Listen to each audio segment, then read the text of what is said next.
Exercise 10.2 में कोई doubts हैं तो बताइए बेटा।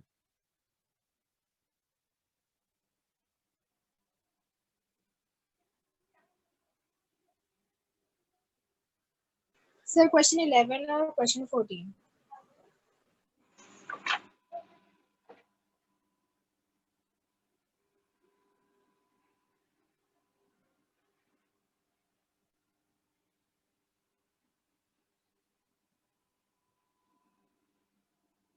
और किसी को कोई डाउट है तो बोलिए बेटा।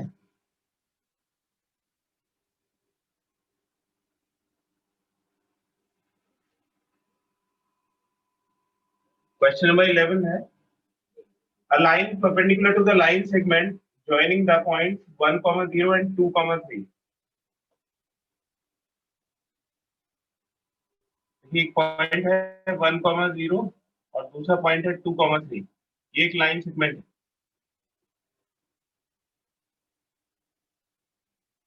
एक लाइन है जो इसके परपेंडिकुलर है, ये लाइन है इसके परपेंडिकुलर, और इसको ये 1:n के रेशियो में डिवाइड करते हैं। सपोज करिए कि ये P पॉइंट है तो ये 1:n का रेशियो में इसको डिवाइड करते हैं। तो इसकी इक्वेशन बतानी है, इस लाइन की इक्वेशन क्या होगी। तो इसको हम ले लेते हैं Q पॉइंट। तो देखिए ये लाइन इस लाइन के परपेंडिकुलर है, तो परपेंडिकुलर की कंडीशन होती है कि इनके स्लोप्स का प्रोडक्ट यानी कि m1 into m2 is equal to -1 होता है। तो अगर दो लाइन आपस में परपेंडिकुलर है तो m1 into m2 -1 के इक्वल होगा। तो एक लाइन हो गया PQ, दूसरा लाइन हो गया AB। AB का स्लोप हम निकाल सकते हैं y2 - y1 upon x2 - x1, और फिर PQ का स्लोप हमें मिल जाएगा ये 3/1 into slope of PQ is equal to -1। तो यहाँ से हमको PQ लाइन का स्लोप मिल गया -1/3। इसमें एक और इन्फॉर्मेशन दी हुई है कि ये जो पॉइंट है P, ये इसको 1:n के रेशियो में डिवाइड करता है। तो सेक्शन फॉर्मूले से हम P पॉइंट के कोऑर्डिनेट्स पता कर सकते हैं। ठीक है, तो P के कोऑर्डिनेट्स देखिए।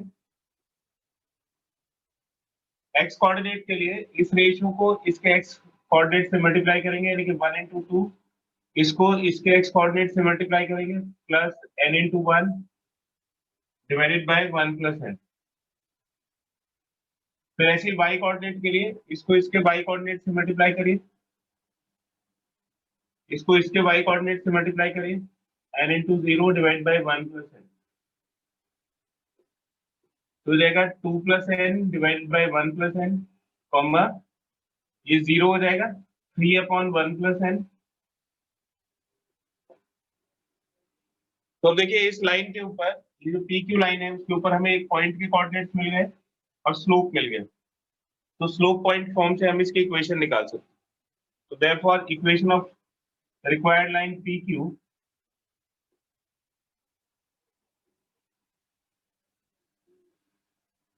y - y1 हो जाएगा 3/1 + n is equal to slope हो गया -1/3 इंटू x - x1। तो ये 2 + n/1 + n। अब इस पूरी इक्वेशन को 1 + n से मल्टीप्लाई कर दीजिए, तो मल्टीप्लाइंग बाय 1 + n, तो 1 + n इंटू y, इसको 1 + n से मल्टीप्लाई करिए 3, इसको 1 + n से मल्टीप्लाई करेंगे तो -1/3 इंटू 1 + n इंटू x, और ये माइनस इंटू माइनस प्लस हो जाएगा 1/3, और इसको 1 + n से मल्टीप्लाई करेंगे तो ये कैंसिल हो जाएगा और 2 + n बचे। इसको और प्लेन करने के लिए 3 से मल्टीप्लाई कर दीजिए, मल्टीप्लाइंग बाय 3 हो जाएगा 3 इंटू 1 + n इंटू y -9, ये 3 कैंसिल हो जाएगा तो -1 + n इंटू x, और ये 3 भी कैंसिल हो जाएगा तो 2 + n।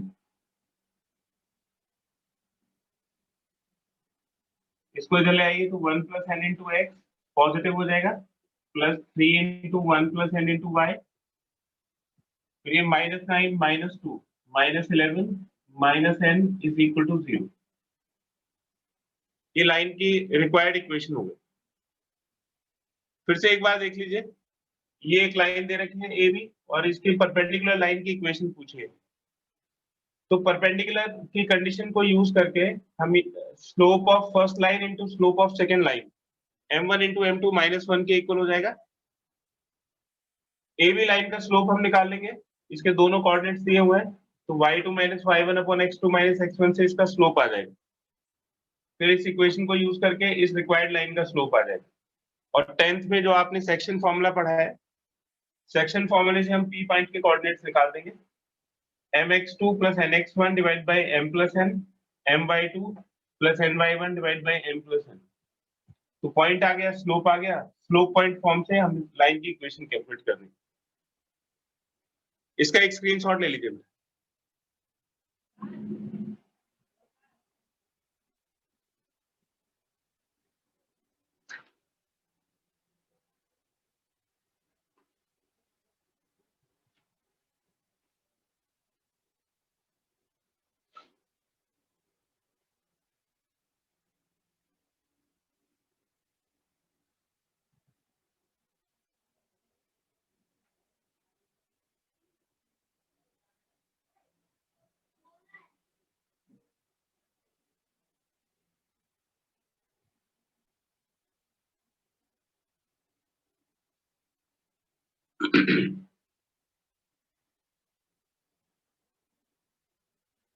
क्वेश्चन नंबर 14 है, find equation of line through the point 0,2।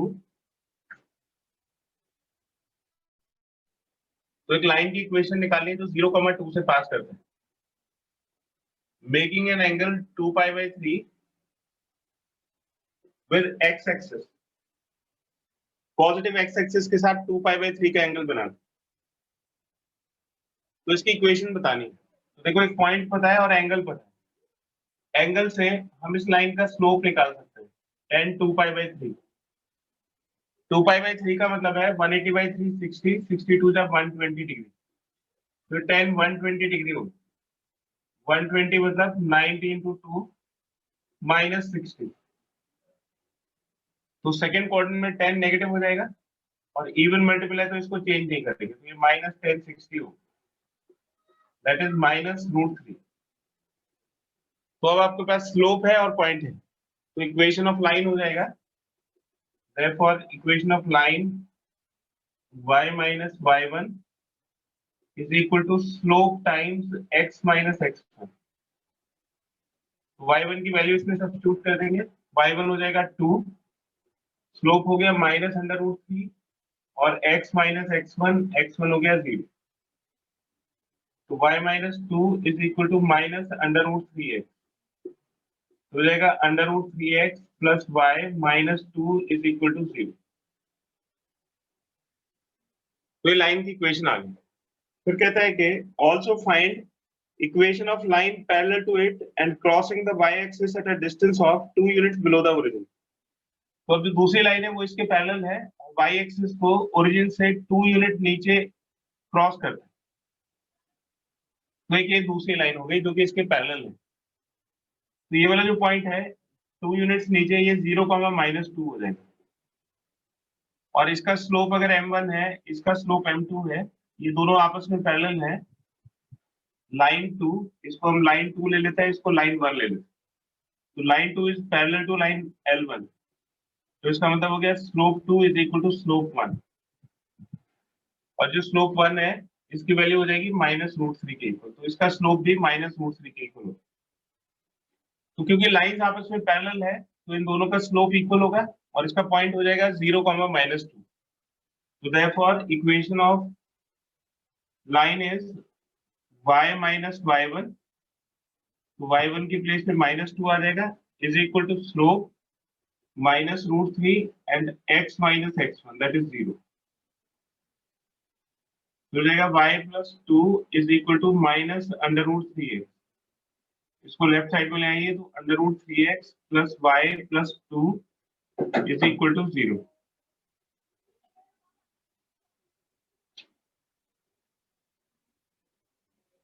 इसका एक स्क्रीनशॉट ले लीजिए।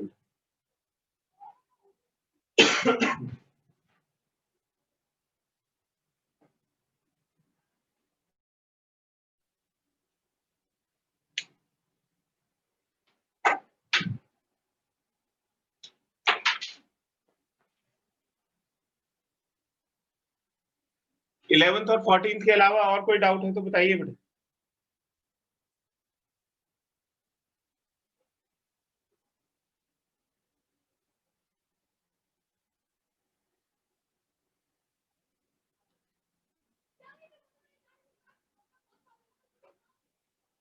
अगर आप लोगों ने ये एक्सरसाइज कर ली है पूरी तो मैं आगे वाली एक्सरसाइज पढ़ाऊं आपको।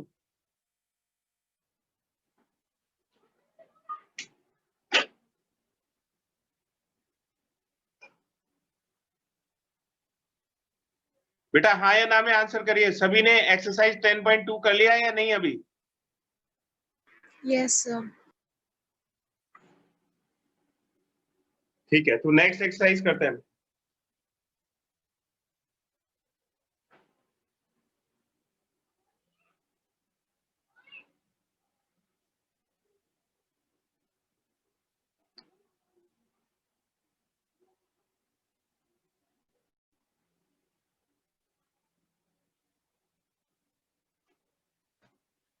नेक्स्ट टॉपिक है general equation of a line.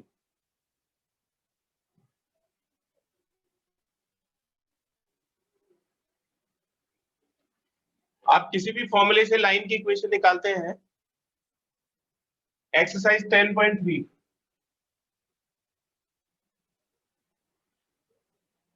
तो आप किसी भी तरह से लाइन की इक्वेशन निकालेंगे तो वो लाइन में 1 डिग्री की इक्वेशन होगी दो वेरिएबल्स में एक्स और वाई में।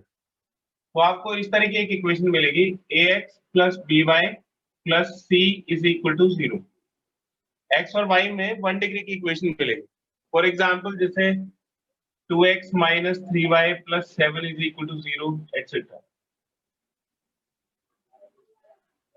तो अगर आपसे कोई पूछे कि भाई इससे स्लोप निकालो या इससे इंटरसेप्ट की वैल्यू निकालो तो ये स्टैंडर्ड फॉर्म नहीं है, तो हमें उसको स्टैंडर्ड फॉर्म में कन्वर्ट करना पड़ेगा जिससे कि हम इससे स्लोप, इंटरसेप्ट या एक्स एक्सिस से कितना एंगल बनाएगा उन सब की वैल्यूज निकाल सकते। तो हमें इनको स्टैंडर्ड फॉर्म में कन्वर्ट करना पड़ेगा। तो इसमें टॉपिक है conversion of general to specific forms.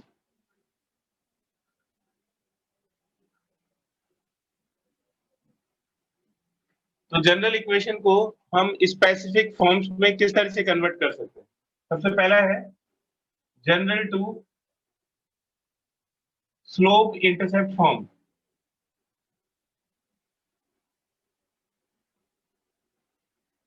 तो अगर आपको किसी लाइन की इक्वेशन दे रखी है ax plus by plus c is equal to 0, तो उसको स्लोप इंटरसेप्ट फॉर्म में किस तरह से कन्वर्ट करेंगे, यानी कि y is equal to mx plus c में किस तरह से कन्वर्ट करेंगे। तो इसमें हमें y की वैल्यू कैलकुलेट करनी है। तो अगर आपको ये लाइन की इक्वेशन दे रखी है तो इससे y की वैल्यू निकालिए। तो by हो जाएगा माइनस ax माइनस c। अब इसको b से डिवाइड करिए तो ये minus a by b x और ये माइनस c बाई बी। अब इसको इससे कंपेयर करिए तो y इज इक्वल टू ये mx प्लस c की फॉर्म में आ गया। तो जो x का कोफिशिएंट है वो तो m की प्लेस पे आएगा, यानी कि m हो जाएगा माइनस a अपॉन बी, और जो कांस्टेंट टर्म है वो c की प्लेस पे आएगा, तो माइनस c बाई बी। इस फॉर्मूले को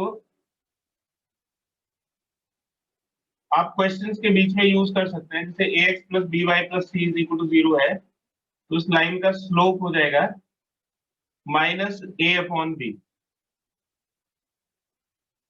तो लाइन की इक्वेशन से आप डायरेक्ट स्लोप निकाल सकते हैं। लाइन की इक्वेशन को आप इस तरह से लिखेंगे कि राइट हैंड साइड में 0 आ जाए। जब राइट हैंड साइड में 0 हो जाएगा तो minus a upon b, a is coefficient of x and b is coefficient of y, तो ये m हो जाएगा माइनस a अपॉन बी के। इसका एक एग्जांपल देखिए।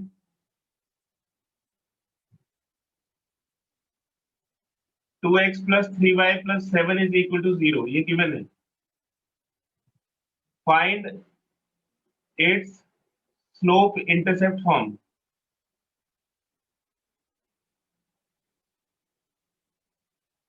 उसको स्लोप इंटरसेप्ट फॉर्म में कन्वर्ट कर रहा है। देखिए 2x plus 3y plus 7 is equal to 0 है। इससे हम y की वैल्यू निकाल सकते हैं। 3y is equal to minus 2x minus 7 और y हो जाएगा माइनस 2/3x और ये माइनस 7/3। तो इसको हम कंपेयर कर सकते हैं y is equal to mx plus c। ये हमारा आंसर हो गया। और अगर स्लोप की वैल्यू निकालनी है तो x का कोएफिशिएंट स्लोप हो जाएगा माइनस 2/3 और y इंटरसेप्ट की वैल्यू हो जाएगी माइनस 7/3। तो इस तरह से हम जनरल इक्वेशन को स्लोप इंटरसेप्ट फॉर्म में चेंज करके स्लोप की वैल्यू निकाल सकते हैं और y इंटरसेप्ट की वैल्यू निकाल सकते हैं। इसका एक स्क्रीनशॉट ले लीजिए।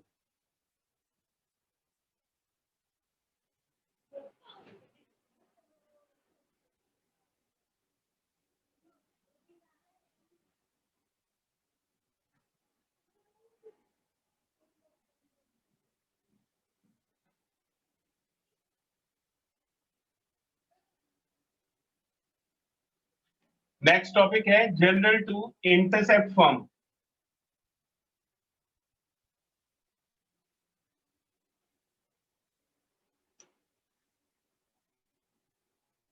General to intercept form.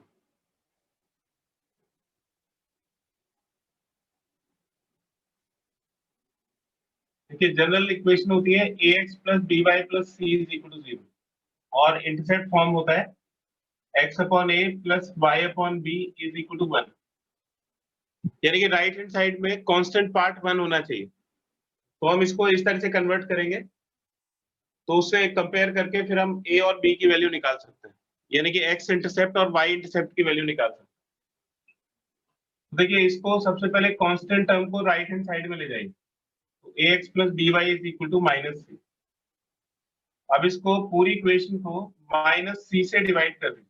Dividing by minus c तो हो जाएगा ax upon minus c plus by upon minus c और इसको माइनस c से डिवाइड करेंगे तो 1।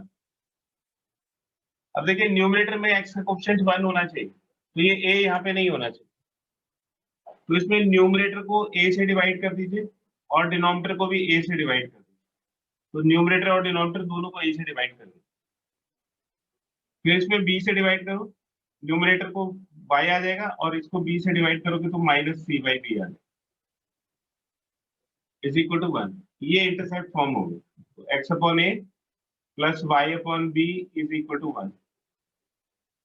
इसको कंपेयर करोगे तो स्मॉल a की वैल्यू हो जाएगी minus c by capital A और स्मॉल b की वैल्यू हो जाएगी minus c by capital B। ये जो स्मॉल a होता है ये x इंटरसेप्ट की वैल्यू होती है और जो स्मॉल b होता है ये y इंटरसेप्ट की वैल्यू होती है।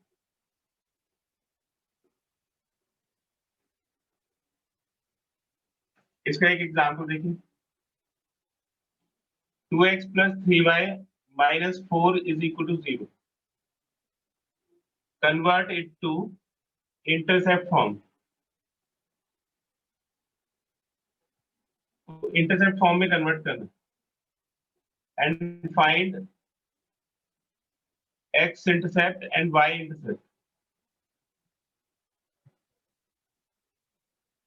और फिर x इंटरसेप्ट और y इंटरसेप्ट की वैल्यू कैलकुलेट करनी।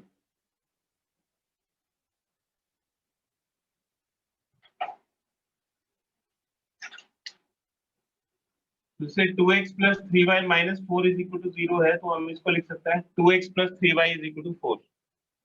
इसको फोकस करना है कि हमें इस लाइन की इक्वेशन को इस फॉर्म में लिखना है।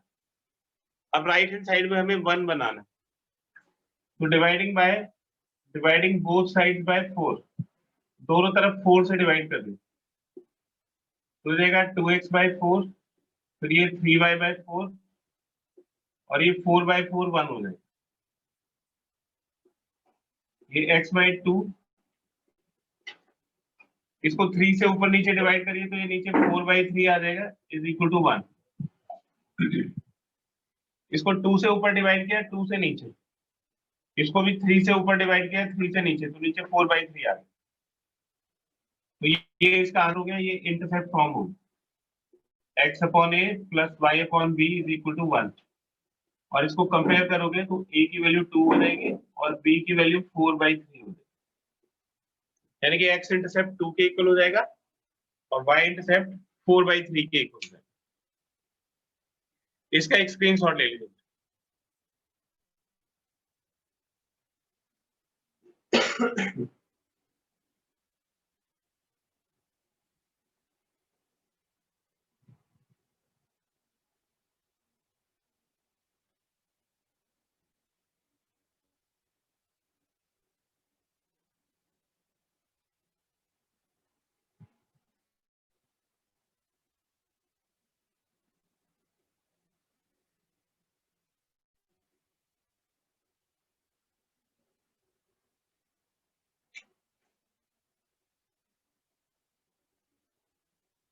थर्ड है जनरल टू नॉर्मल फॉर्म।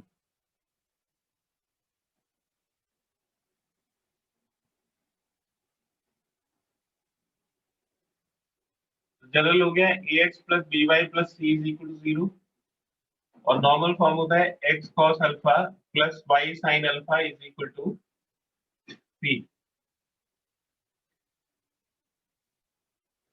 इसको एक एग्जांपल से समझते हैं। जैसे x plus under root 3y plus 8 is equal to 0, ये लाइन की इक्वेशन दे रखी है। Convert it to normal form.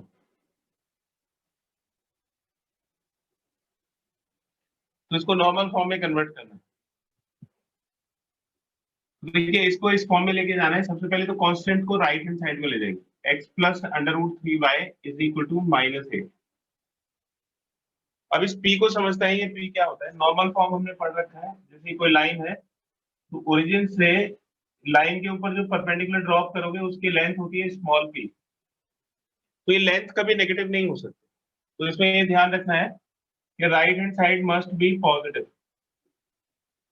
क्योंकि आप जब इसको p से कंपेयर करोगे यानी कि परपेंडिकुलर के लेंथ से कंपेयर करोगे तो लेंथ कभी भी नेगेटिव नहीं हो सकती।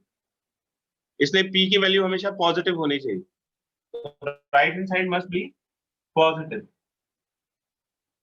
उसके लिए क्या करेंगे, इस पूरी इक्वेशन को -1 से मल्टीप्लाई कर देंगे। तो -x minus under root 3y is equal to 8। अब ये पहला स्टेप कंप्लीट हो गया कि अगर राइट हैंड साइड पॉजिटिव नहीं है तो उसको पॉजिटिव बनाओ, अगर पॉजिटिव है तो फिर कुछ करने की जरूरत नहीं। अब देखिए x के साथ cos अल्फा होना चाहिए। अब cos होता है बेस अपॉन हाइपोटेन्यूज।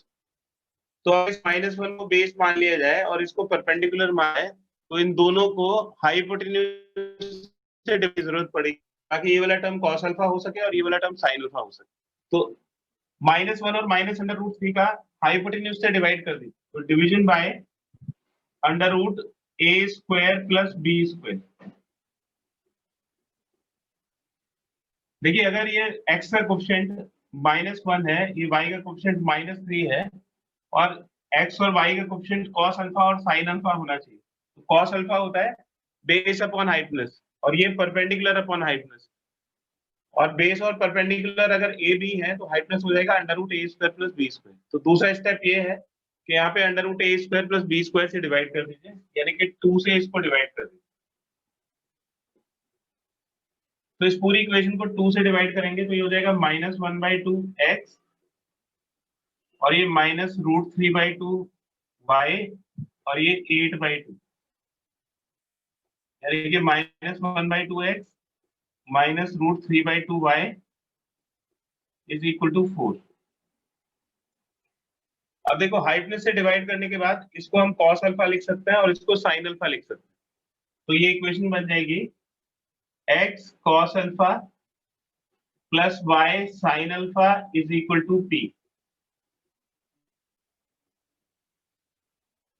देखो इसको डायरेक्टली हम x cos अल्फा क्यों नहीं लिख सकते, क्योंकि cos अल्फा और sin अल्फा में रिलेशन होता है cos square alpha plus sin square alpha is equal to 1। तो ये -1 का स्क्वायर और √3 का स्क्वायर 1 तो नहीं होगा, ये तो 2 होगा, 2 का स्क्वायर 4 होगा। तो इसलिए हम इसके हाइपोटेन्यूज से इसको डिवाइड कर देते हैं ताकि ये cos अल्फा और sin अल्फा बन सके। तो 2 स्टेप का ध्यान रखना है इसमें बस। एक तो राइट हैंड साइड पॉजिटिव बनानी है और फिर अंडर रूट ए स्क्वायर प्लस बी स्क्वायर से डिवाइड कर देंगे। जैसे ही आप अंडर रूट ए स्क्वायर प्लस बी स्क्वायर से डिवाइड करोगे तो एक्स का कोफिशिएंट कॉस अल्फा बन जाएगा और वाई का कोफिशिएंट साइन अल्फा। अब इसको कंपेयर करोगे तो कॉस अल्फा की वैल्यू हो जाएगी -1/2 और साइन अल्फा की वैल्यू हो जाएगी -√3/2 और पी की वैल्यू हो जाएगी 4। देखिए पी 4 हो गया, साइन अल्फा -√3/2 और कॉस अल्फा -1/2। अब इससे हम अल्फा की भी वैल्यू निकाल सकते हैं। अब आप देखिए कि कॉस अल्फा भी नेगेटिव है और साइन अल्फा भी नेगेटिव है। अगर साइन और कॉस दोनों नेगेटिव है तो जो एंगल है वो थर्ड क्वाड्रेंट को बिलोंग करेगा। Now alpha is equal to third quadrant को बिलोंग करेगा, तो थर्ड क्वाड्रेंट के लिए हम यूज करते हैं पाई प्लस। देखिए फर्स्ट क्वाड्रेंट के लिए अगर अल्फा लेंगे तो सेकंड क्वाड्रेंट के लिए पाई माइनस अल्फा, ये पाई की पोजीशन है, पाई माइनस अल्फा। और थर्ड क्वाड्रेंट के लिए पाई प्लस अल्फा, ये 0 और 2 पाई, तो 0 से तो आगे चल रही है इस तरह से, इधर आएंगे 2 पाई माइनस अल्फा। तो इस तरह से क्वाड्रेंट के हिसाब से हम वैल्यू कैलकुलेट कर लेंगे। तो ये क्योंकि थर्ड क्वाड्रेंट में है, कॉस अल्फा और साइन अल्फा दोनों नेगेटिव हैं, तो इसका मतलब है कि एंगल थर्ड क्वाड्रेंट को बिलोंग करेगा। तो अगर थर्ड क्वाड्रेंट में है तो ये पाई प्लस आएगा। और 1/2 कितने डिग्री की वैल्यू होगी कॉस में? 60 डिग्री की, प्लस पाई/3। Sine 60 is √3/2 and cos 60 is 1/2 और थर्ड क्वाड्रेंट में दोनों नेगेटिव होंगे, तो अल्फा की वैल्यू हो जाएगी 4 पाई/3। तो therefore normal form is x cos alpha, that is cos 4 pi/3 plus y sin alpha, y sin 4 pi/3 is equal to p। ये नॉर्मल फॉर्म हो।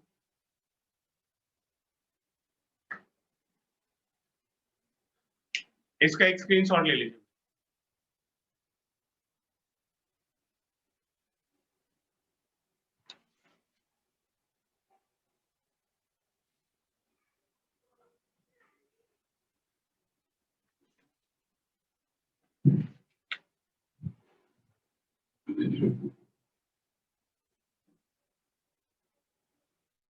नेक्स्ट आर्टिकल है distance of a point from a line.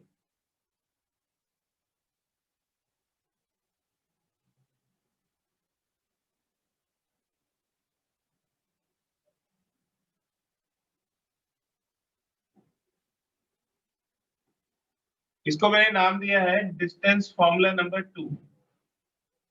Distance formula number 2। इसमें हम distance calculate करते हैं, distance of a point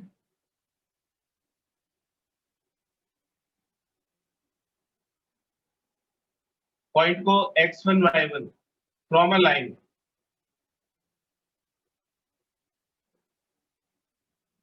line हो गया ax plus by plus c is equal to 0। जैसे सपोज करिए कि कोई लाइन है ax plus by plus c is equal to 0 और यहाँ पे कोई पॉइंट है -1, 2 और इससे हमें ये डिस्टेंस कैलकुलेट करनी है। तो डिस्टेंस मतलब परपेंडिकुलर डिस्टेंस। तो डिस्टेंस आपसे कभी भी पूछा जाएगा तो उसका मतलब है कि परपेंडिकुलर डिस्टेंस कैलकुलेट करनी है। तो ये पीएम की लेंथ हमें कैलकुलेट करनी है। तो इसका फॉर्मूला होता है, इस पॉइंट को, ये जो पॉइंट है इसको इसमें सब्स्टिट्यूट कर दीजिए। तो इस पॉइंट को अगर मैं लिख देता हूँ x1 y1, तो इस पॉइंट को इसमें सब्स्टिट्यूट करना है लेफ्ट साइड में। Right hand side must be 0। Line की इक्वेशन कैसे भी आपको दी हुई है, सबसे पहले राइट हैंड साइड को 0 बनाएंगे। तो जब 0 बन जाएगा तो लेफ्ट हैंड साइड में x और y की प्लेस पे इस पॉइंट को सब्स्टिट्यूट करेंगे। तो x की प्लेस पे x1 आ जाएगा, y की प्लेस पे y1 आ जाएगा प्लस c, और फिर इसको √a² प्लस b² से डिवाइड कर दीजिए। तो इस तरह से ये परपेंडिकुलर की लेंथ आ जाएगी, यानी कि डिस्टेंस आ जाएगी। जैसे सपोज करिए कि ये वाला जो पॉइंट है ये -1, 2 है और लाइन की इक्वेशन आपको दी हुई है 2x plus 3y is equal to 5। तो आप क्या करोगे, सबसे पहले राइट हैंड साइड को 0 बना लोगे। तो ये 2x plus 3y minus 5 is equal to 0। अब जब ये राइट हैंड साइड 0 हो जाएगा तो इस पॉइंट को उठा के इसमें सब्स्टिट्यूट कर दीजिए, तो x की प्लेस पे -1 आ जाएगा और y की प्लेस पे 2 divide by √a² + b²। a is coefficient of x and b is coefficient of y, ये 3² तो हो जाएगा -2 + 6 -5 डिवाइड बाय √4 + 9। तो ये 6 -7 -1 हो जाएगा और डिवाइड बाय √13, तो इसकी वैल्यू हो जाएगी 1/√13।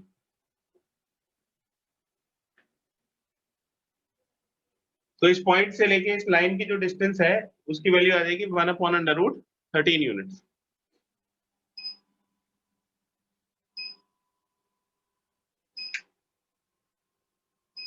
तो दो चीजों का इसमें ध्यान रखना है। एक तो ये कि जब भी आप लाइन की इक्वेशन दी हुई होगी और पॉइंट से उसकी डिस्टेंस निकालनी होगी, तो सबसे पहले लाइन की इक्वेशन में राइट हैंड साइड को 0 बना लेंगे। लेफ्ट हैंड साइड हमारे मतलब की चीज है, इसमें इस पॉइंट को सब्स्टिट्यूट कर दोगे तो एक्स वाई की प्लेस पे ये पॉइंट आ जाएगा और फिर इसको डिवाइड कर देंगे √a² + b² से। a x का कोएफिशिएंट हो जाएगा और b y का कोएफिशिएंट। ये वाला जो टर्म है ये नेगेटिव आ सकता है, लेकिन डिस्टेंस नेगेटिव नहीं हो सकती, इसलिए मॉडुलस का यूज करेंगे। तो अगर नेगेटिव आता भी है तो वो पॉजिटिव हो जाएगा, तो ये डिस्टेंस आ जाएगी। इस तरह से हम पॉइंट से लाइन की डिस्टेंस निकाल सकते हैं। इसका एक स्क्रीनशॉट ले लीजिए।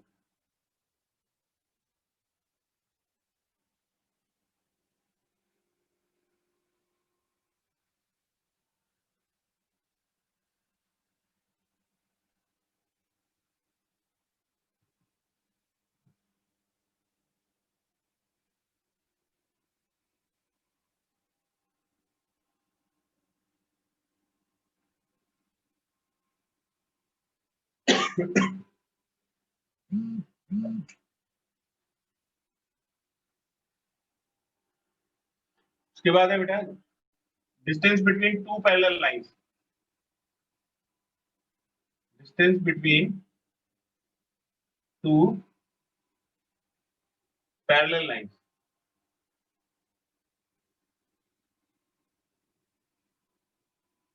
तो दो पैरेलल लाइंस के बीच के डिस्टेंस कैसे कैलकुलेट करेंगे? तो इसमें दो फॉर्मूले हैं। एक तो ये होगा ax + by + c1 = 0 और दूसरी लाइन होगी ax + by + c2 = 0। इसलिए एक चीज का ध्यान रखना है कि coefficient of x and y should be made same, should be made same। तो आप जब ये फॉर्मूला लगाओगे तो उससे पहले x और y के कोएफिशिएंट को सेम बनाया जाना चाहिए। अगर लाइंस पैरेलल होंगी, दो लाइंस आपको दी हुई है, जैसे ये एक लाइन है, ये दूसरी लाइन है, ये दो लाइंस आपस में पैरेलल है, तो अगर लाइंस आपस में पैरेलल होंगी तो इनके कोएफिशिएंट प्रोपोर्शनल होंगे, मतलब इनका रेशियो सेम होगा। तो किसी ना किसी नंबर से मल्टीप्लाई करके आप इन दोनों के कोएफिशिएंट्स को सेम बना सकते हो। जब ये कोएफिशिएंट सेम हो जाएंगे, एक्स और वाई के कोएफिशिएंट दोनों लाइंस की इक्वेशन में सेम हो जाएंगे, तब हम ये फॉर्मूला लगाएंगे। तो distance between line 1 and distance between lines is equal to, इसका फॉर्मूला होता है c2 - c1 divide by √a² + b² modulus. तो फर्स्ट लाइन से c1 मिलेगा, सेकंड लाइन से c2 मिलेगा, और जब इन दोनों के कोएफिशिएंट सेम हो जाएंगे तो उन कोएफिशिएंट से हमें a और b मिल जाएगा। फिर ये फॉर्मूला लगा देंगे तो दो लाइंस के बीच की डिस्टेंस आ जाएगी।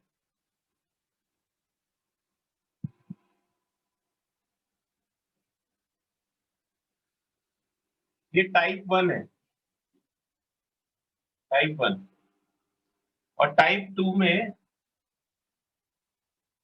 आपको जो लाइन की इक्वेशन है वो इंटरसेप्ट फॉर्म में लिखी हुई होंगी, y = mx + c1 और y = mx + c2। ये स्लोप इंटरसेप्ट फॉर्म है, इसमें आपको कुछ अरेंजमेंट करने की जरूरत नहीं पड़ेगी, ये आपको m ही मिलेगा, क्योंकि अगर लाइंस पैरेलल है तो स्लोप इक्वल ही होगा। तो आप जब इससे कंपेयर करोगे तो आपको m की वैल्यू मिलेगी और c1 और c2 की वैल्यू मिलेगी। तो ये जो दो लाइन है इनके बीच में जो डिस्टेंस होगी, डिस्टेंस बिटवीन लाइंस, ये parallel line, distance between parallel lines 1 and 2 is equal to C2 minus C1 divided by under root 1 plus m square. तो आप दोनों में से कोई सा भी एक मेथड यूज कर सकते हो। आपको लाइन कैसे भी दी हुई होंगी, आप ऐसे भी लाइंस को कन्वर्ट कर सकते हो और ऐसे भी कन्वर्ट कर सकते हो। अगर आपने ऐसे कन्वर्ट कर लिया है तो ये वाला फॉर्मूला लगाओगे, और अगर इस फॉर्म में लेके आए हो तो ये वाला फॉर्मूला लगाओगे। इसका एक स्क्रीनशॉट ले लीजिए।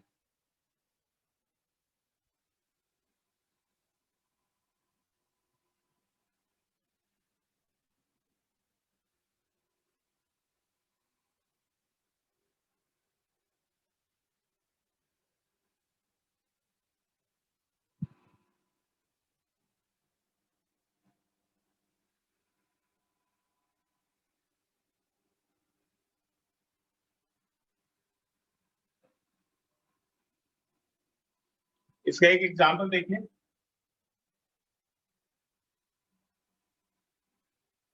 Find distance between parallel line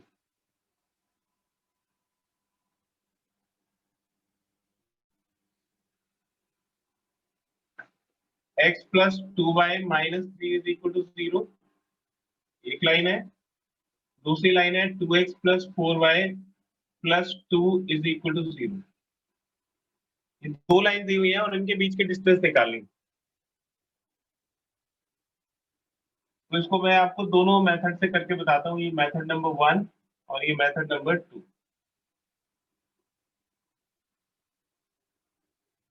तो जो फर्स्ट लाइन है, ये जो फर्स्ट लाइन है इसको हमने 2 से मल्टीप्लाई कर दिया। Equation of first line multiplied by 2, इसको 2 से मल्टीप्लाई करोगे तो ये हो जाएगा 2x plus 4y minus 6 is equal to 0।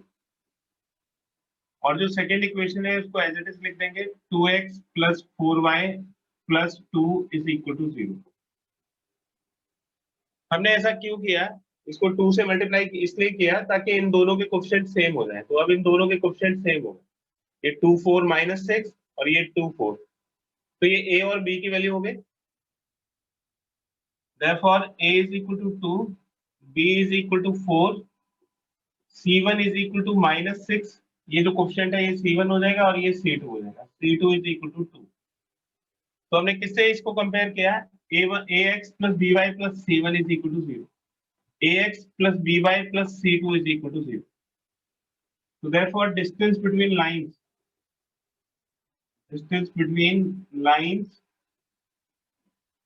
is equal to c2 minus c1 divided by under root a square plus b square। तो c2 minus c1 यानी कि 2 minus minus 6 divided by under root a square plus b square। तो ये 2 plus 6 8 हो गया और ये 4 plus 16 20 हो गया, तो हो जाएगा 8 by root 20, 2 root 5 हो गया। तो उसे इसको कैंसिल कर दीजिए तो 4 अपॉन रूट 5। तो डिस्टेंस बिटवीन लाइंस हो गया 4 अपॉन रूट 5 यूनिट। अब दूसरे मेथड से देखिए, इसको स्लोप इंटरसेप्ट फॉर्म में चेंज कर लीजिए। तो फर्स्ट इक्वेशन को हम लिख सकते हैं 2y is equal to minus x plus 3, तो y हो जाएगा माइनस 1/2x प्लस 3/2। और सेकेंड इक्वेशन को लिखेंगे 4y is equal to minus 2x minus 2, इसको 4 से डिवाइड कर तो माइनस 1/2x माइनस 1/2, ये second equation. therefore y is equal to mx plus c1 से कंपेयर करें तो स्लोप हो जाएगा माइनस 1/2, c1 हो जाएगा 3/2 और c2 हो जाएगा minus 1/2।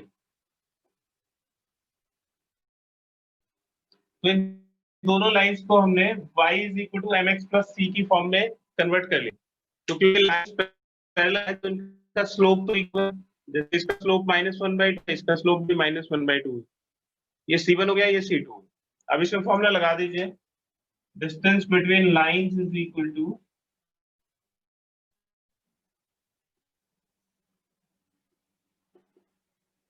C2 minus C1 divided by √1 plus m square। इसमें वैल्यू सब्स्टिट्यूट कर दीजिए, तो 1/2 minus C1 is 3/2 divide by √1 plus m square, तो ये -1/2 का स्क्वायर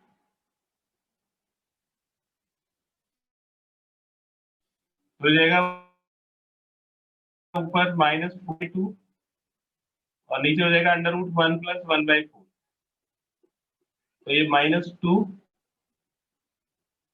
डिवाइड बाय √5/4, तो ये -2 डिवाइड बाय √5/2 जाएगा, ये -4/√5 आ जाएगा, और मॉडुलस इसको पॉजिटिव कर देगा तो √5। ठीक है, तो दोनों में से किसी भी एक मेथड से आप दो पैरेलल लाइंस के बीच की डिस्टेंस कैलकुलेट कर सकते हैं। इसका एक स्क्रीनशॉट ले लीजिए।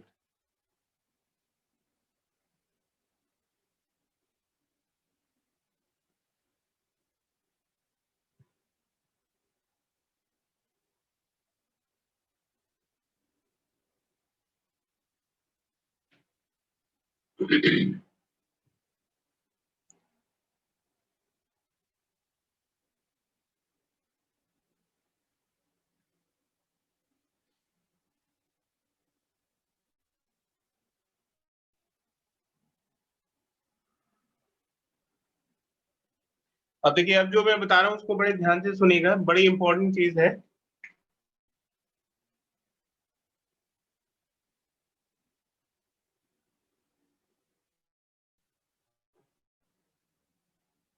If two lines are parallel, तो अगर दो लाइंस आपस में पैरेलल है तो उनका स्लोप इक्वल हो, m1 is equal to m2। तो आपको ऐसे दिया जाएगा कि भाई एक लाइन की इक्वेशन दे रखी है, दूसरी लाइन उसके पैरेलल है, उसकी इक्वेशन निकालो। तो अगर उसकी पैरेलल है तो जो पहली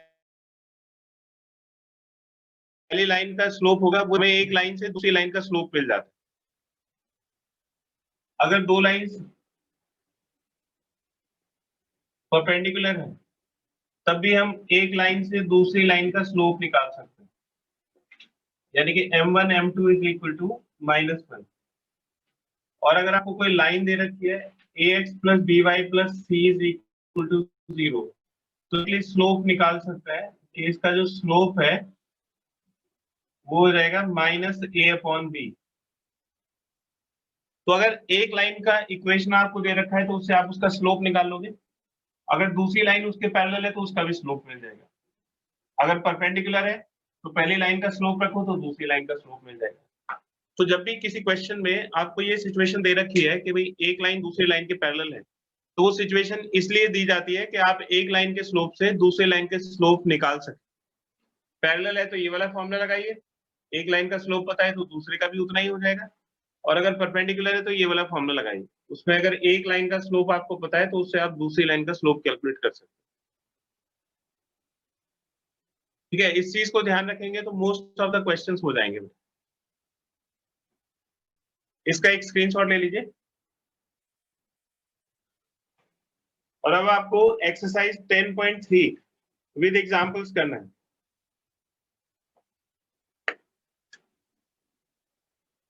एक्सरसाइज 10.3 विद एग्जांपल्स, एग्जांपल सभी करिए, एक्सरसाइज होमवर्क है, कोई डाउट आएगा तो पूछिएगा बेटा।